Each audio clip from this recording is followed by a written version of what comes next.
At Kroger, we want our fresh produce to meet your expectations, which is why we're dedicated to doing up to a 27-point inspection on our fruits and veggies, checking for things like scarring. In fact, only the best produce like zesty oranges and crisp carrots reach our shelves. Because when it comes to fresh, our higher standards mean fresher produce. Kroger, fresh for everyone. Save big on your favorites with the Buy 5 or More, Save $1 each sale. Simply buy 5 or more participating items and save $1 each with your card.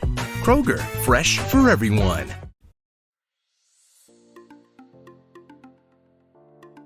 Welcome to the Hypothalamic Amenorrhea podcast.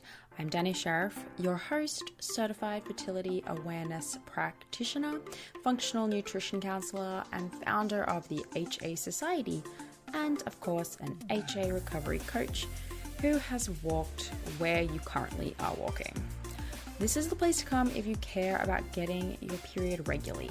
This podcast aims to educate, inform, and keep you motivated on your period and HA recovery track. So let's dive in. But last thing, nothing on the show should be taken as medical advice, so please seek the advice of your physician. Hey guys, has it ever crossed your mind, right, through this journey where you're just rediscovering food and your body and all of these like belief shattering things are coming at you in every direction, has it ever occurred to you, I think that this is a problem that needs my help? Yeah. Or if you're just like, why is nobody talking about this? Yeah. And why are we like only expecting OBGYNs or endocrinologists? Like, this is actually basic information impacting people's life. Guys, I know. Do you ever have that moment? Because if you have, maybe at some point, regardless of where you're at in your journey, you've thought like, maybe I want to help women with this problem too. And I think that's so common because this is such an emotional journey that when you go through something like this, it's so normal to feel like, I think that I could dedicate a portion of my life to making change in this area. Yeah. Or even I think in my previous job, I would have loved to have this information because it just was not available in the scope that I was in. Like, the bubble that I was in, it just wasn't being talked about. It wasn't being talked about in depth. And so I just feel like there's so many women who are helping women, and this is actually connected. So I feel like I would have taken this course 1000% in my old job.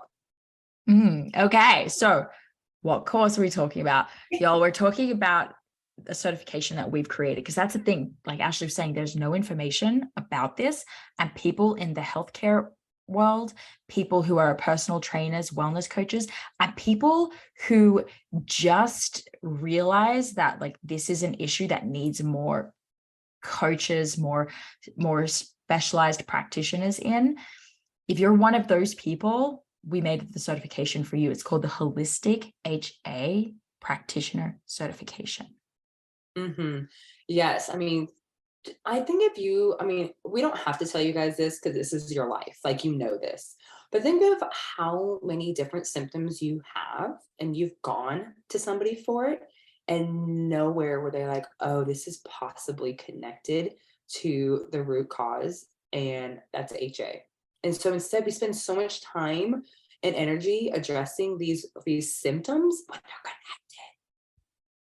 I just think it's just wild. I just think it's wild. I think it's one of those things where it's like, everyone should take this because you're going to come across somebody who potentially has this. And it's just, I don't think that we even have the numbers of how prevalent this is.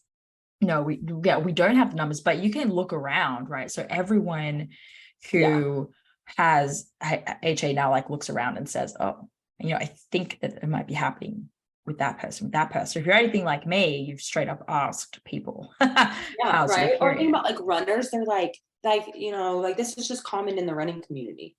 So what you're saying is that HA is common in the running community. You know what I mean? Like, what if a coach, a track coach, a running coach was like, is this common in my community? Like, this would be important information to have.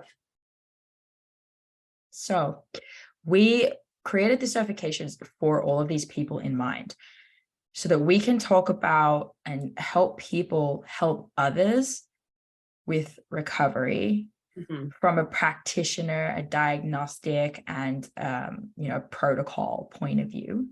So we've created basically it's about a 30-week program, and we poured our absolute hearts and souls into it. Absolutely. It will cover everything from what HA is, of course, to give that important foundational information, but we are providing you with a coaching certification, meaning we are teaching you how to work with women with HA to recover their periods from every aspect of nutrition, stress, exercise, and any other factor that we've ever come across. We are putting in this certification.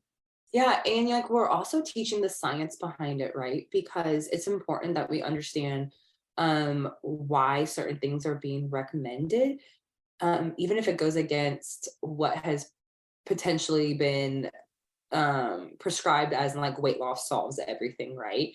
Like, but is there science to prove that weight loss doesn't solve everything? Yes, and we've collected it all in one place for you.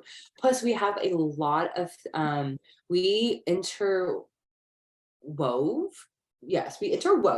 all of this in there of how to address mindset changes, right? That is not just enough to know the information, is how do you guide someone in making this change, right? Yeah, I think when we get people ask us for advice, like, because people say, I think I want to become a recovery coach. And we're like, hell yeah. And they'll ask,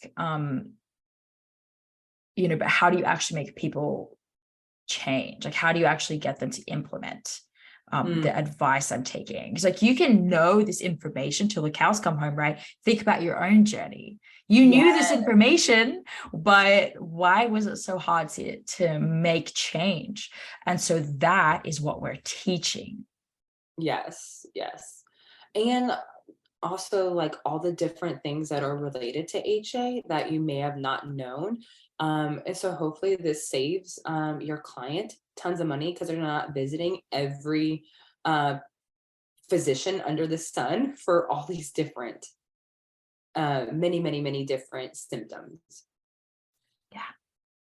Yeah, we're excited, guys. We are excited. So if becoming a recovery coach or adding this to your scope of practice, whether you're a personal trainer, a nurse, a doctor of some kind, like this information is probably missing from your tool belt.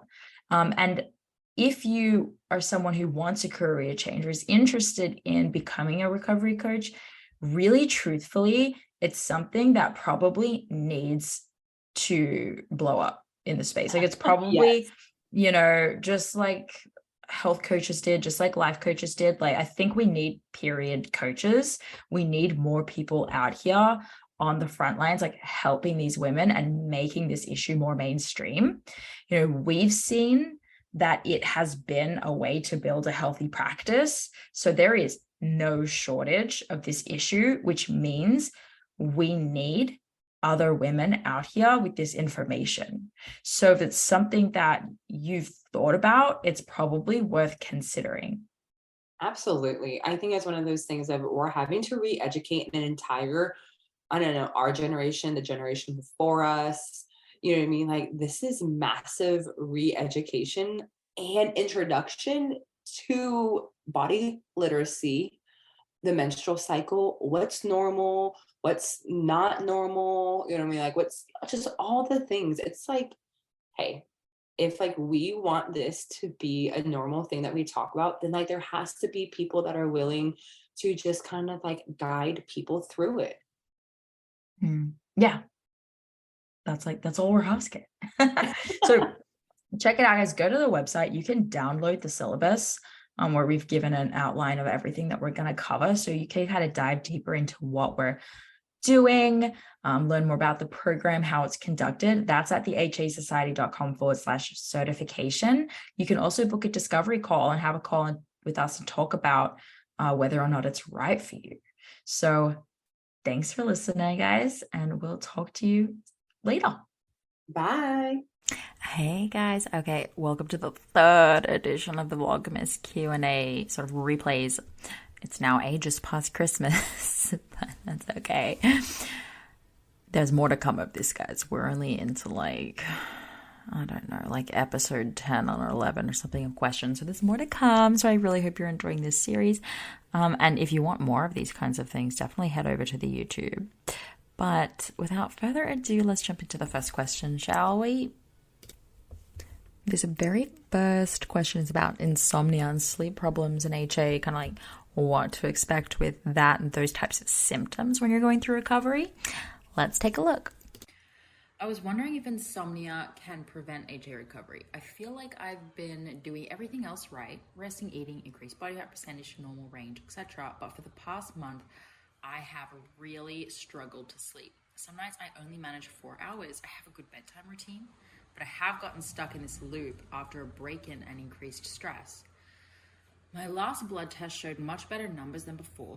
Finally normal range, FSH and LH and prolactin, low end of normal estrogen, but increased. But still no period, and I haven't been able to track basal body temperature because I haven't been sleeping for 5 hours consecutively. Yeah, damn. I also know it could just be a waiting game since I didn't have my period for 4 years. I was on the birth control pill and I didn't realize. So my body has a long way to build back from and construct a proper uterine lining. Sophie, I feel like you've been listening to me for a while.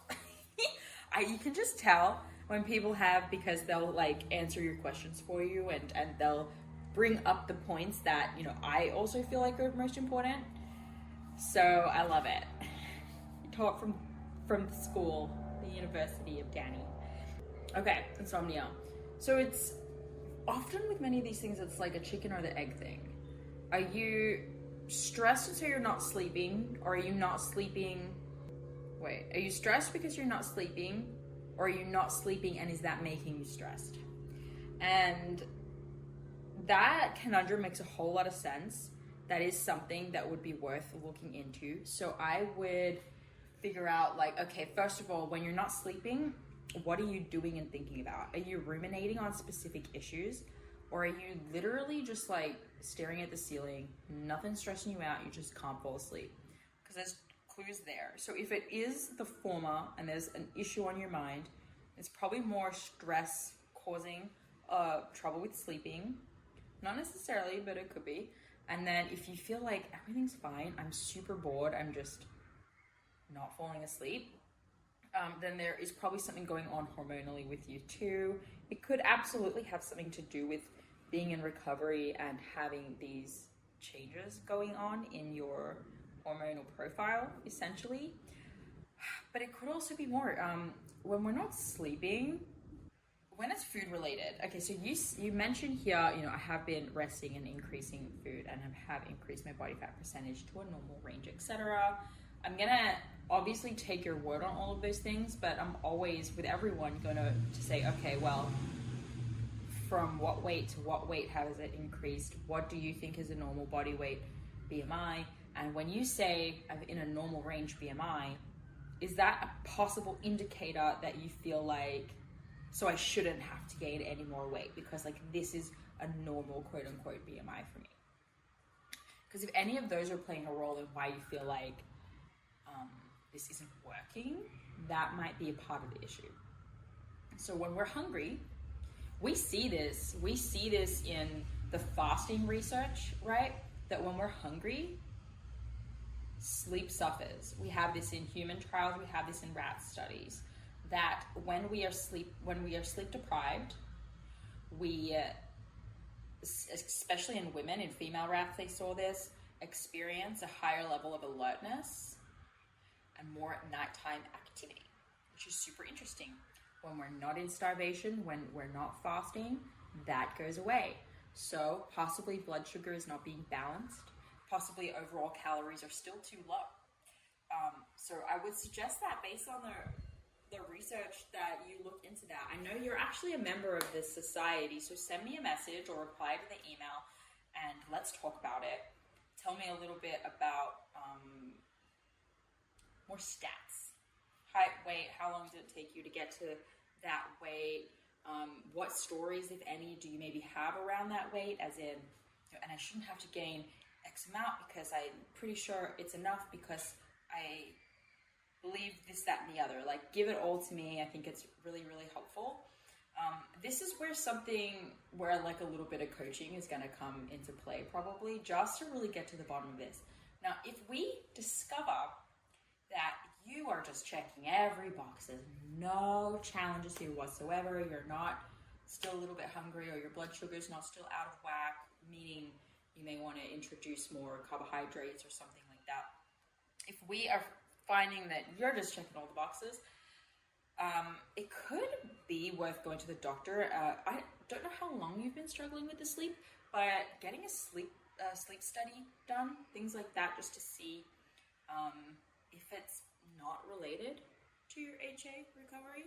If you feel really strongly like this symptom is happening with your HA recovery and it is totally linked, I would give it more time. I would increase food a little bit as an experiment, as a minimum. Look, I know you feel like you've already done a lot of these changes. It can't hurt as an experiment to see what happens for a few nights if you increase food intake closer to bedtime. And it's interesting, right? Because we also have research says you shouldn't eat closer to bedtime because of yada yada and blah blah blah. But we see in practice it helps with sleep outcomes. So everybody's different, and it can be really helpful for you to experiment with yourself. See what happens when you tweak something, instead of just like getting to a certain point and being like, okay, well, I'm not willing to experiment with anything else because I'm scared, you know? I hope that helped. Okay, the next couple of questions are 2 for 1, where we talk about progesterone challenges, things like that, but just 2 listeners kind of share more about their story. I felt like they were similar, so I answer them both at once. So I'll let the questions talk for themselves. Enjoy. I feel like these 2 questions are similar, and they both came in yesterday, so I'm going to knock them out. The first one is from Julia. Hi, I've been listening to your podcast for a while now, and it did help me a lot in my recovery process, but I'm still in progress. So thank you so much for that. I don't know where to ask the listener questions, so I'm doing it here. I have been having signs of recovery for 6 to 8 months now, lots of mucus, breast tenderness, and acne.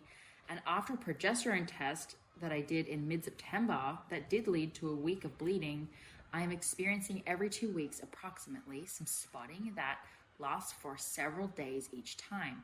I do not know if it's a good sign. Maybe these questions are different. The next question is from Marion. Hey, I've had a recovery period this month after having one last month with progesterone challenge. Last month I experienced some cervical mucus, but this month not a lot. I did an ovulation test and they're all negative. I feel so sad that my body isn't working again. I had so much hope with this real period coming, but I must admit I didn't ovulate. What can I do to help that? I'm trying to have a baby and it feels so difficult. I know. When your body's just like, you're not allowed to have a baby. You know, you're just like, hey, listen, you know, I make the rules. But saying that, telling our body, hey, listen, I make the rules, that's what got us here in the first place. So let us take a step back and reframe a little bit here. Your body isn't, when you say I'm sad that my body isn't working again, it is working. It's doing what it can with what it's got in the capacity it can. We think of our body, think of your body as you're the boss, for example, maybe you're the CEO, right? You make the decisions about what the company's doing, but in this company, the workers do not care, right? They're like, look, lady, I know that these are the goals you have, but like, I have a vacation next week. I only do 2 meetings a day. I have a whole bunch of boundaries and I'm just not budging them for you. I don't even care if you're my boss. You know why? Because you can't fire them. So they actually call the shots, even though you're the one making the decisions. So it's time to kind of shift here and be like, okay, well, what does my body really, really need?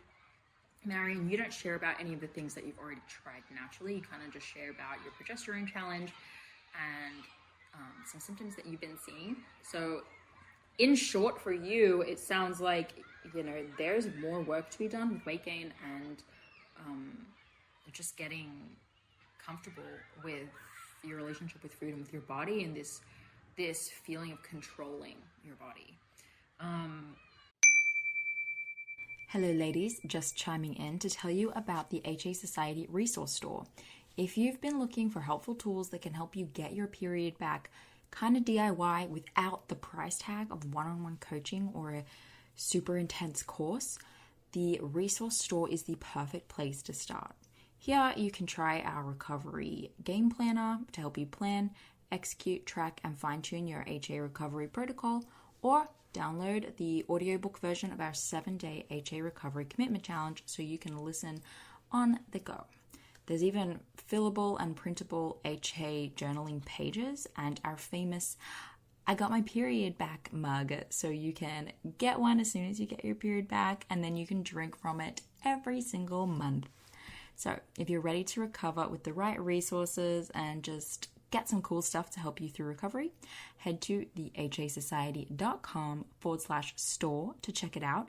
And remember that members of the HA Society get 50% off all items on the store. That's the hasociety.com/store. Maybe binge absolutely every podcast and YouTube video that we've ever done. Just, if you haven't done that, go and start from like episode 1 and just work your way up and just sort of start to uncover what's going on here for you to have that baby. It's going to be best for you. And then for Julia, okay, so you have been at doing the recovery things. You've been having signs for 6 to 8 months. Okay, but not quite getting across the line, and you did pass a progesterone challenge. So here's what we know. We know that you are producing some levels of estrogen, and we know that that can be done without experiencing a period, right? You can have low estrogen or even normal range estrogen and not have a period. So it's not super, I keep getting covered in sawdust. It's not super surprising that you might have signs of estrogen and not be getting your cycle back. Okay, we really all need to this is again where we come up against a boundary where we're like, okay, I'm seeing signs of recovery, and so this must be all I need to do. And so now what's happening when it's not working? And that is an interesting place to be. It's where you need to push even further. We see this all the time.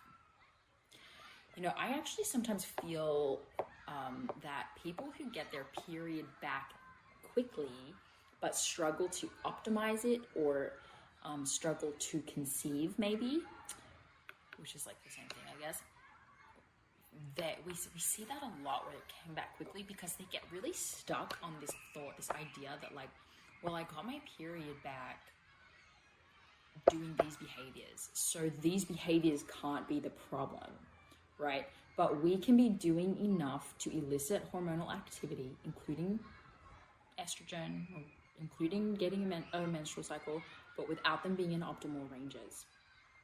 So this sounds like where you're at, Julia, that there are some things going on, right? That you've made some huge changes, and in 6 to 8 months, your body was like, hell yeah, this is super great. You even started to develop a uterine lining, which is why you passed the progesterone challenge. But if there's still something holding you back and you're experiencing a little bit of spotting, I would say that yes, it's a good sign, 100%. And B, you've been experiencing this for every 2 weeks since September. It's December. It's been a long time. I get some blood work done. I check on my reproductive hormones. I do a review of my eating, right? Are you telling yourself a story that you're eating enough, but actually there's a bunch of stuff you're restricting? I'd check on my caffeine intake. I think that's an interesting one, possibly caffeine and or alcohol, like stimulants, things like that.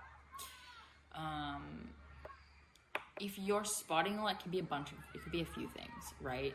Not enough estrogen, right, to produce uterine lining. It's coming up. So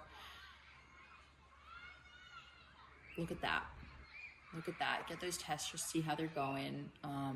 But regardless really of that results of that test, I would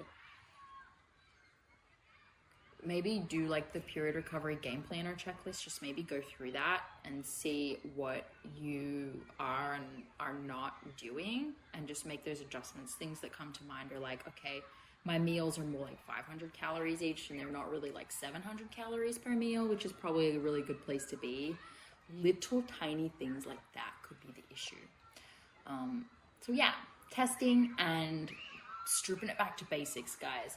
When things get more complicated looking, when it starts to look like, hey, I've been doing this for a really long time, I'm seeing these symptoms, I think I'm really close, and you want to start thinking like, this might be more complex than I thought, how can I look into this, yada yada, bring it back to basics. Review from the beginning, what are you doing? Because your first version of going into recovery actually might look really different to your second version. Your first version might have looked like, okay, I'm gonna like introduce these fear foods and I'm gonna back off exercise, yada yada. And your second version might be like, okay, I'm gonna introduce more fear foods. Now I've introduced fear foods, but now I'm also gonna work on the fear I have around portion control. Little things like that. So we bring it back to basics, like we're starting again, and we see if that helps. Very, very rarely do we see someone experiencing something, quote unquote abnormal, like period spotting and that kind of thing, and not have going back to the basics actually be the issue, actually be the resolution. It's usually what works. Okay, this last one is actually not a Q&A. It might be a bit like lame. You guys might hate it, but that's okay. I went shopping for clothes one day, and Ashley and I are just really adding more about the importance of having clothes that fit and shopping like into our practice and into our content. I think we underestimated its importance, and we're now really bringing it to the forefront. So I'm going to kind of share with you guys some thoughts and things that helped me on a recent shopping trip, because I really think that if you are listening to this right now and you're still hiding from clothes that don't fit properly or something like that, and you really need to go shopping, this is your pep talk. So enjoy this pep talk. Funny. Okay, guys, we are back home. I would say that shopping trip was a success. I did not buy all of the things just because of the price, but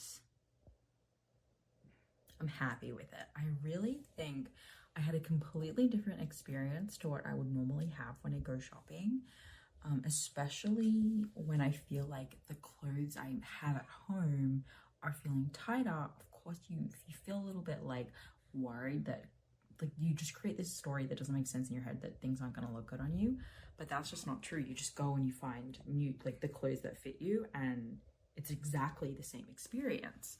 And I think that being recentered into remembering that what is most critical and most healthy is how you are on the inside.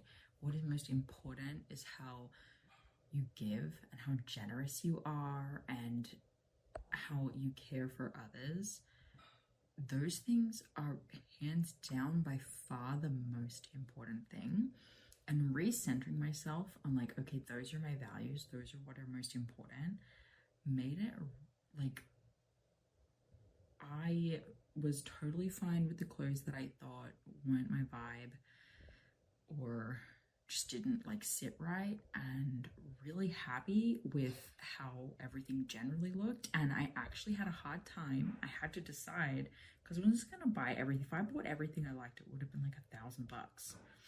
That stuff ain't cheap, but it was a nice problem to have to choose between clothes, because I was happy and felt like, I felt like I can look good no matter what. Like, this whole need to be thin thing wasn't the truth. And it was really, really great to center myself on like, okay, what am I trying to achieve on this trip? What do I want to find? How do I want to feel? And what do I want to associate clothes that don't sit right on me? What do I want to associate that with? And that was really, really helpful for me. And then also a note on sizing. I got a bunch of different sizes because I'm never sure after I take that long between shopping trips. I'm never sure what size I'm going to be. I got a variety of different sizes and I fit the biggest of the entire variety and it didn't matter. And I've done a lot of work on this already, so this isn't new. It's an arbitrary guide, right?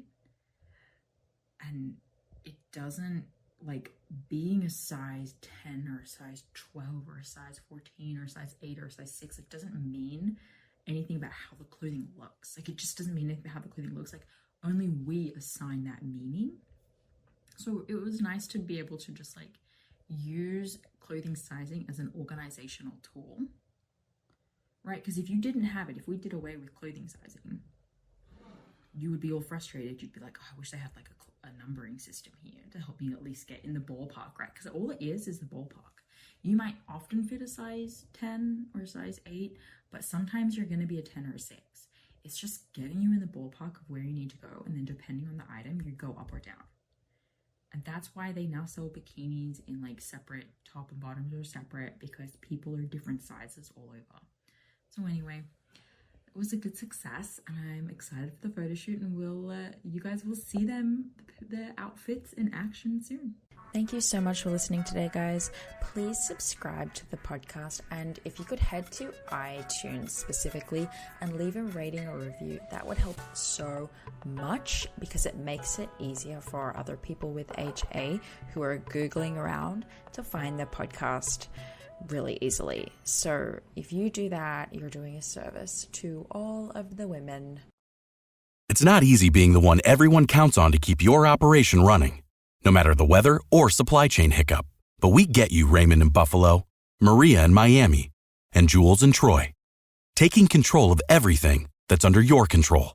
At Grainger, we're here for you with high-quality supplies for every industry, plus real-time product availability and access to experts ready to help. Call, click Grainger.com, or just stop by. Grainger, for the ones who get it done.